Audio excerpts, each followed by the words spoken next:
너희도 서로 사랑하라 라는 제목으로 함께 말씀을 나누고자 합니다. 서원교회는 새 일을 행하실 하나님을 보라 라는 이 표와 함께 믿음의 역사, 사랑의 수고, 소망의 인내, 성령의 확신의 그 사명을 가지고 달려가고 있습니다. 지난 주일 설교 시리즈 사명과 함께를 계속 진행하고 있네요. 우리는 믿음으로 사는 자들입니다. 아무리 이해할 수 없어도, 불합리한 것 같아도 믿음으로 사는 겁니다. 우리가 끝까지 인내할 수 있는 이유는 믿음에 대한 결국이 있기 때문입니다. 우리 교회는 그런 믿음의 공동체입니다. 그런데 이런 믿음의 공동체에 사랑이 없다면 어떻게 될까요? 우리가 오직 믿음으로 모여 있지만 이 사랑이 없다면 아무런 의미가 없는 겁니다. 교회는 여러 가지 우선순위가 있습니다. 복음 전하는 거 절대적인 우선순위로 생각하죠.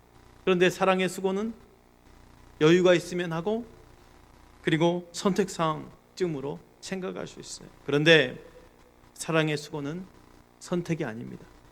복음과 함께 가는.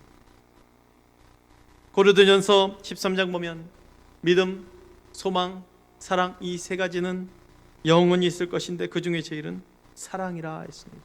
사랑은 그만큼 중요합니다. 저는 우리 성은교회가 믿음의 역사와 함께 사랑의 수고로 헌신할 수 있는 교회가 되기를 바랍니다. 진정한 사랑은요, 말로만으로 그치지 않죠. 사랑에는 헌신하는, 또 그 필요하는 수고가 있습니다. 그래서 사도 요한은 말로만 하지 말고 행함과 진실함으로 사랑이라고 그랬습니다. 수고라는 것은 뭐예요? 그 행위에 동반되어지는 노력, 대가를 의미하죠. 사랑의 행동에 수고가 필요하다는 거예요. 교회가 부흥한 것도 좋지만 참 사랑을 위한 부흥이 되어야 됩니다. 예수님께서도 이 땅에 오신 이유는 사랑의 수고에 그 행하기 오셨어요. 하나님의 사랑은 자기 아들을 아끼지 않고 내어주며 모든 좋은 것을 다 내어준 그런 사랑이었어요. 사랑이란 계산하는 게 아니죠. 내가 이 사람을 이렇게 사랑하며 섬기면 어떤 유익이 있을까 하는 것은 사랑이 아닙니다. 사랑은 그냥 주는 것이에요. 내 자신을 희생하는 것이에요. 사랑 속에는 높고 낮음이 없습니다. 너와 내가 없습니다. 내 이웃을 내 몸과 같이 사랑할 수 있는 우리가 있을 뿐이에요. 이런 사랑을 한다면 필연적으로 사랑에는 수고가 있다는 것은 당연한 것이죠. 그러므로 우리 교회 안에서 나보다 다른 사람의 그 필요가 무엇인지, 불편함이 무엇인지 더 살펴봐 줄 수 있는 그런 사랑이 있어야 될 줄 믿습니다. 우리 믿음의 공동체 안에 사랑의 수고가 있어야 하는 이유가 무엇입니까? 첫 번째로는 이 사랑은 위기를 극복하는 가장 큰 힘이 때문입니다. 위기를 극복할 수 있는 큰 힘이 바로 사랑이라고 말씀하고 있어요. 너희도 서로 사랑하라 라는 이 예수님의 음성을 더 잘 이해하기 위해서는 본문의 배경을 살펴볼 필요가 있습니다. 예수님 제자들과 마지막 성만찬을 나누고 계셨어요. 예수님 식사 도중에 가룟 유다에게 내 하는 일을 속히 하라 라고 말씀하시네요. 그러자 가룟 유다는 곧 일어나 나갔습니다. 그가 나가는 모습을 보시고 예수님은 직감을 합니다. 십자가의 죽음이 이제 목전에 다가왔구나. 십자가의 죽음 앞에 예수님은 제자들에게 말씀하시네요. 서로 사랑하라. 예수님 말씀하셨던 서로 사랑하라라는 이 음성은 십자가의 죽음 앞에서 그 긴장된 순간부터였음을 우리는 기억할 필요가 있습니다. 요한복음에서 사랑하라라는 말은 56번이나 나옵니다. 그 중에 예수님이 제자들에게 마지막 고별 설교를 하시는 13장에서 21장까지 44번이나 나와 있어요. 그 말은 이 사랑은 매우 특별한 일이 아닐 수 없다는 거죠. 예수님이 이 세상을 떠나시기 전에 자기 제자들을 앉혀놓고 마지막으로 하고 싶었던 말씀들 가운데 가장 핵심적인 주제였던 거예요. 새 계명을 너에게 주노니 서로 사랑하라. 예수님이 이와 같이 마지막 떠난 장면에서 서로 사랑하라고 제자들에게 당부하실 때는 그만한 이유가 있었습니다. 우리가 잘 아는 바와 같이 제자들은 예수님을 메시아로 생각하면서 보란듯이 3년간을 따라다녔죠. 그런데 앞으로 절망적인 상황이 그들 앞에 닥칠 겁니다. 저들의 믿음은 파산할 것이고 인격도 파산하고 꿈도 파산해버리고 말 것을 예수님은 알고 계셨어요. 아닌 게 아니라 수제자라고 말하던 베드로마저도 예수님을 모른다고 3번이나 부인하지 않았습니까? 어려운 위기가 닥치면 믿음도 버릴 수 있는 초라한 자신들의 모습을 서로가 바라볼 때에 제자들은 얼마나 큰 상실과 실망과 절망에 빠지게 되겠습니까? 예수님 바로 이런 절망적인 상황이 그들에게 닥쳐오고 있다는 것을 아셨어요. 그야말로 정신적으로, 육체적으로, 영적으로 총체적인 위기라고 할 수 있을 만한 그 상황에서 무엇이 그들로 하여금 그 어려운 순간을 꿋꿋하게 버티게 할 수 있을까요? 돈일까요? 명예일까요? 아닙니다. 사랑입니다. 예수님은 제자들로 하여금 살아남게 할 수 있는 것은 사랑밖에 없다고 보셨습니다. 위기를 극복하는 힘이 사랑인 것입니다. 코로나 사태가 우리 삶의 패러다임을 완전히 바꾸어 놓을 줄 아무도 예측을 못했습니다. 교회, 가정, 교육, 경제 그 어느 것 하나 위기가 아니라 할 수 없습니다. 이제는 모든 분야에서 포스트 코로나를 어떻게 준비할까 대책을 세우고 있습니다. 우리는 진짜 위기의 시대를 살고 있는 겁니다. 정말이지 우리의 삶에도 사랑만이 우리를 붙들어주고 다시 일으켜 세울 수 있는 그런 상황인 것입니다. 사랑의 진가는요, 어려울 때 비로소 드러나는 법입니다.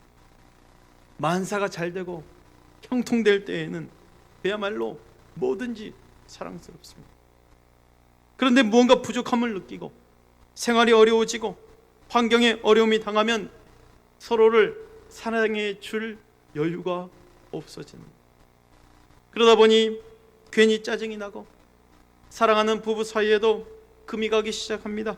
나중에는 정말 별것 아닌 것 같고 싸우다가 결국 갈라서기까지 합니다. 왜 그렇게 합니까? 그동안의 사랑이 진실한 것이 아니었다라는 것이라고 밖에 말할 수 없습니다. 교회 공동체라고 언제나 사랑이 넘칠까요? 위기가 닥치면 얼마나 민감해지는지 우리 서로가 잘 알고 있습니다. 그러하기에 이럴 때일수록 우리가 더 사랑이 필요한 때인 거죠. 지금이야말로 진정한 사랑이 그 어느 때보다 필요할 때입니다. 우리 서로가 그러한 사랑을 나타내 보일 때라는 겁니다.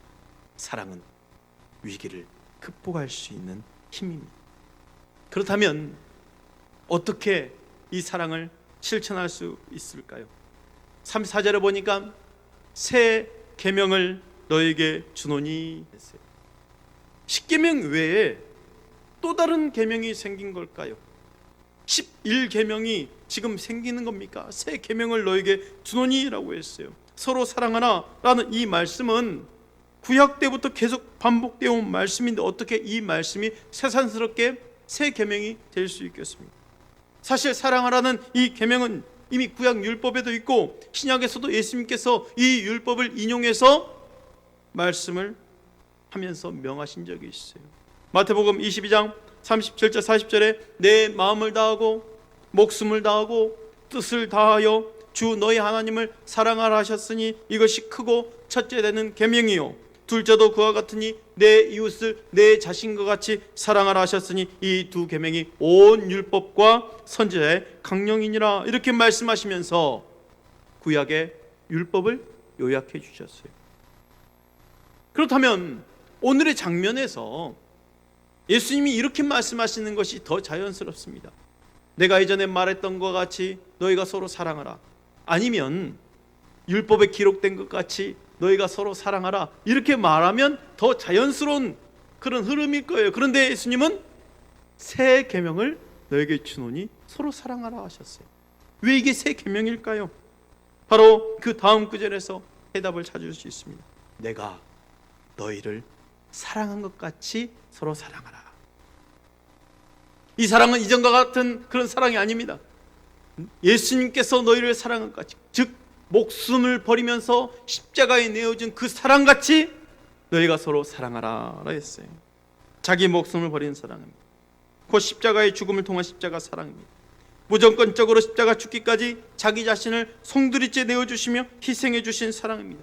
예수님의 사랑은 한순간 사랑하다가 끝나버리는 그런 사랑이 아닙니다. 한번 마음을 주셨으면 끝까지 변함없이 사랑해 주시는 것이 바로 예수님의 사랑입니다. 그러므로 내가 너희를 사랑하라고 말씀하신 것은 내가 너희를 사랑한 것 같이 서로 사랑하라 라는 것이요, 예수님은 우리를 사랑하신 그 사랑으로 우리가 서로 사랑하라 하셨던 겁니다. 그 계명 자체가 새로운 것이 아니라 사랑의 출발점이 새로워졌다는 의미입니다. 지금까지 사람들은 사랑의 출발점을 자기 자신으로 삼았어요. 그래서 실패했습니다. 그러나 이제부터는 인간을 사랑하신 주님의 사랑, 그 사랑을 출발점으로 삼으시라는 겁니다. 나의 모든 부족함과 추함과 더러움에도 불구하고 나의 생명 자체를 사랑하시어 당신의 생명을 온전히 버리신 그분의 사랑 앞에서, 그분의 사랑에 의해서, 그분의 사랑 때문에 그 사랑에 힘입어 서로 사랑하라라는 겁니다. 민혜숙의 하나님의 사랑으로 사랑합니다 라는 시가 있어요. 이 시를 한번 소개해 드리겠습니다.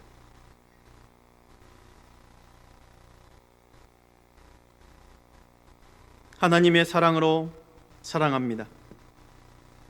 내가 나의 사랑으로 나를 사랑할 때 참으로 많은 노력을 했습니다. 더 나은 내가 되기 위해서. 내가 나의 사랑으로 남편을 사랑했을 때 참 많이 울어야 했습니다. 남편을 나의 사랑으로 만들기 위해서. 내가 나의 사랑으로 아이들을 사랑했을 때 참 많이 화를 내야 했습니다. 아이들을 잘 키워야 한다는 욕심 때문에. 내가 나의 사랑으로 이웃을 사랑했을 때 참 많이 참아야 했습니다. 그들을 사랑해야 한다는 윤리 때문에. 이제는 하나님의 사랑으로 사랑합니다. 더 큰 사랑으로 사랑을 하니 사랑하는 일이 쉬워졌습니다. 사랑하는 일이 기쁨이 됩니다. 사랑하는 일에 감사가 넘칩니다. 참 예수님의 사랑으로 사랑해야 될 것들을 잘 요약해 준 것 같아요. 우리의 사랑은 지금까지 내가 출발점이 되었어요. 그런데 우리 주님이 말씀하시네요. 새 계명을 주는, 서로 사랑하라. 내가 너희를 사랑한 것 같이 서로 사랑하라. 지금까지는 너희 힘으로 사랑을 했지만 이제는 내가 너희를 사랑하는 하나님의 힘으로 사랑해라 말이었어요. 우리가 한 번도 상처받지 않은 것처럼 사랑하는 일은 불가능합니다. 그러나 그리스도의 십자가의 은혜와 하나님의 사랑을 경험하면 가능합니다. 태어나 자라면서 수많은 사람에게 상처를 입고 버림받았을지라도 있는 그대로 우리를 사랑하시고 우리를 위해 자신의 생명을 다하신 그리스도의 사랑을 체험하면 한 번도 상처받지 않는 사람처럼 다른 사람을 사랑하는 것이 가능합니다. 사랑은 받지 않고는 결코 줄 수 없죠. 하나님의 크고 놀라운 사랑, 위대한 사랑, 변함없는 사랑, 무한한 사랑을 경험하면 한 번도 상처 입지 않은 것처럼 다른 사람을 사랑해 줄 수 있게 됩니다. 인간의 의지와 결단 이전에 우리를 사랑해 주신 주님의 사랑이 우리의 사랑의 동기가 될 때, 그 사랑이 출발점이 될 때 우리는 비로소 그 사랑을 행하는 사랑의 통로가 될 수 있는 겁니다. 마지막으로 그 사랑으로 여러분의 가정과 교회를 지키고 세우시길 바랍니다. 말씀해 보니까 이렇습니다. 너희가 서로 사랑하면 이로써 모든 사람이 너희가 내 제자인 줄 알리라 그랬습니다. 교회 안에서의 사랑이 넘치게 될 때에 비로소 사람들은 저 교회 정말 살아있네, 저 교회 진짜네, 정말 예수님의 제자 맞네, 이른다는 거예요. 이 말씀을 돌이켜보건대 서로 사랑하는 것이 얼마나 중요할까요? 우리가 교회 안에서 서로 사랑하지 않으면 아무리 예수님을 믿는다 할지라도 세상 사람들이 우리를 예수의 제자로 보지 않는 거예요. 인정하지 않는 거예요. 그들은 우리가 서로 사랑하는 모습을 보면서 예수의 제자라고 인정하게 된다는 것입니다. 사실 그렇지 않아도 세상 사람들은 교회를 미워합니다. 그렇지 않아도 사람들은 믿는 자들을 미워합니다. 그런 상황에서 성도들끼리 서로 아웅다웅하고 다툰다면 세상을 이길 수가 없는 거예요. 서로 사랑하면 죄를 짓지 않게 되죠. 이웃을 사랑하면 이웃에게 악을 행할 수 없습니다. 우리가 죄를 짓는 것은 사랑하지 않는 것이기 때문이죠. 역사 이래로 교회가 핍박당하지 않던 시대가 있었습니까? 방법만 바뀌었지 온갖 조롱과 시선 속에서 이제는 법과 테두리 안에서 진리를 더 이상 진리라고 말할 수 없는 시대가 도래되고 있는데, 그런데 그 세상을 이기는 힘이 어디에 있다는 거예요? 세상 밖에 있는 것이 아니라 세상을 이기는 힘이 교회 안에 있다는 거예요. 너희가 서로 사랑하면 이로써 모든 사람이 너희가 내 제자인 줄 알리라. 사실 서로 사랑하고 섬기는 것 교회 안에서만 해야 될 일입니까? 우리 성도들이 당연히 해야 될 일입니까? 믿지 않는 사람들도 더 사랑과 섬김이 많을 때가 있잖아요. 세상 사람들이 교회를 보면서 경악하는 이유가 뭐예요? 세상보다 더 악한 모습을 보일 때는 어떻게 이럴 수 있어 하면서 경악하는 겁니다. 믿지 않는 사람이라고 사랑이 없습니까? 서로에 대한 섬김이 없습니까? 반대로 믿는 사람이라고 해서 죄의 유혹에 빠지지 않습니까? 어느 누구나 사랑할 수 있고 어느 누구나 죄의 유혹에 빠질 수 있지만, 그러나 하나님이 우리에게 요구하시는 사랑은 세상과 구별되는 사랑이라는 거예요. 세상은 도저히 따라갈 수 없는 사랑입니다. 내가 너희를 사랑한 것 같이 너희도 서로 사랑하라. 곧 십자가 사랑입니다. 하나님께 속한 자임을 증거하는 사람은 십자가의 사랑을 행하는 자들입니다. 오직 하나님께 속한 자들만이 할 수 있는 사랑입니다. 그리스도인들을 세상 사람과 구분시키는 사랑입니다. 세상 사람들이 도저히 할 수 없는 사랑입니다. 성령이 없이는 할 수 없는 사랑입니다. 거듭나지 않으면 할 수 없는 사랑입니다. 그래서 주님은 우리 안에 십자가 사랑이 있으면 이로써 너희가 내 제자인 줄 알리라 말씀하셨던 거예요. 주께서 주신 이 새 계명을 행할 때 우리 안에 생명이 흐르고 사랑이 흐르고 빛이 흐르고 평강이 흐르고 감사가 흐르고 기쁨이 넘쳐 흐를 것입니다. 어느새 우리 주변이 천국이 되어 있는 거예요. 그런데 이 사랑을 우리의 의지대로 아니면 보이는 그대로 끌어안고 사랑할 수 있을까요? 이 또한 불가능한 일이죠. 작년에 저희 집 막내 오자마자 이제 유치원 등록을 했어요. 다닌 지 2주 만에 원장 선생님이 이 은평 지역에 유치원 연합 합창제가 있는데 얘를 참석시키겠다는 거예요. 참석시키지 않아도 되는데 참석시키겠다는 거예요. 2주밖에 등록이 안 됐는데 그래서 어떻게 가능합니까? 발표곡은 연습이 안 돼서 할 수 없고 전체하는 떼창이 있대요. 그러니까 모든 유치원생들이 다 나가면 마지막 피날레 알죠? 피날레 전체 무대에 나가서 하는 곡은 연습 없이도 얼마든지 할 수 있는 거, 리싱크도 가능하고. 아빠 힘내세요. 그러니까 뭐 그냥 하는 거죠. 마지막 그 무대에 한 400~500명이 다 올라가서 쓰는 거죠. 그 마지막 그 한 장면 보려고 간 거예요. 마지막에 됐어요. 피날레 400~500명이 다 올라가. 여기 은평문화예술회 간 애들이 뭐 쪼만한데 얼굴도 쪼만한데 다 똑같이 생겼는데 신기한 거 있죠. 그 400~500명에 제 딸이 보여요. 금방 알아보겠어요. 이유는 하나, 사랑하기 때문에. 사랑하면 사랑하는 사람이 보이기 시작합니다. 그 외에는 아무것도 안 보입니다. 그 4,500명 되는 아이들 중에 왜 유독 제 딸이 사랑스러울까요? 그 이유도 딱 하나입니다. 내가 알고 있기 때문에. 사실 사랑은 아는 것에서부터 시작합니다. 그런데 아는 것에서부터 시작하는데 안다고 사랑한다, 그건 사실 사랑의 가장 기초예요. 교회 안에 우리 공동체 서로가 잘 알죠. 잘 아는 사람들입니다. 그러다 우리는 사람을 알되 섣불리 그리고 피상적으로는 알아서 안 된다는 거예요. 알기 때문에 사랑한다, 신앙의 기초, 초보입니다. 아무리 서로 아는 사이라 할지라도 첨예한 이해관계에 대립되어 보십시오. 온수가 됩니다. 자존심, 명예에 관한 문제가 발생되면 사랑은 강도 없고 금방 서로 상처를 주고받는 사회가 되는 거예요. 여러분, 모르는 사람과 싸우면 상처가 없어요. 다시 볼 사람이 아니기 때문에 그냥 지나쳐 갈 사람이에요. 왜 마음에 상처가 됩니까? 일명 마상이라고 그러죠. 왜 마음에 상처가 됩니까?